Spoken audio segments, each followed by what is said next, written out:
What if time could slow down? What if space itself could bend?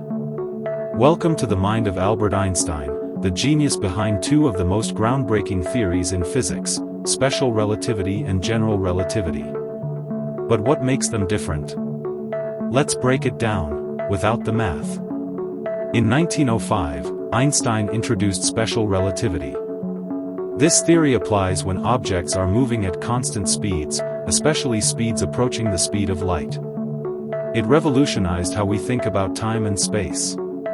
Two major takeaways. Number 1. Time dilation: the faster you move, the slower time passes for you. Number 2. Length contraction: objects appear shorter in the direction they're moving at high speeds.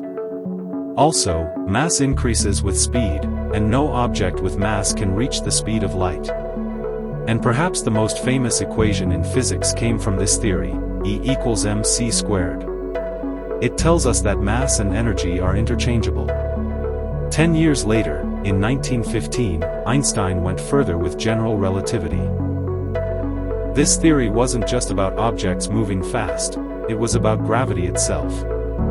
Einstein proposed something revolutionary: gravity isn't a force. It's the curvature of spacetime caused by mass and energy. Imagine a trampoline with a heavy ball in the center. A marble rolls nearby and curves toward the ball, not because of a pull, but because the surface is bent. That's spacetime around massive objects like stars and planets.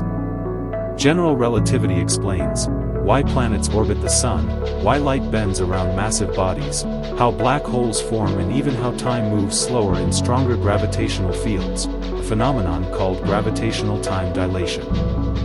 These aren't just theoretical ideas, they affect our daily lives. For example, your phone's GPS satellites rely on both special and general relativity.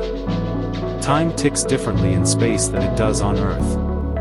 Without correcting for these effects, GPS would drift off by kilometers every day. So, what's the big difference?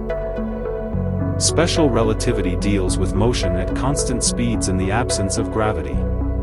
General relativity includes acceleration and gravity by showing how mass bends spacetime. Together, these two theories form the backbone of modern physics, paving the way for quantum mechanics, cosmology, and our understanding of the universe.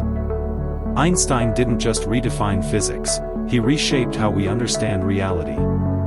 If you're fascinated by time, space, and the fabric of the cosmos, dive deeper into relativity. It's a wild ride. Don't forget to like, subscribe, and hit the bell icon for more physics explained simply. Thanks for watching, and keep wondering.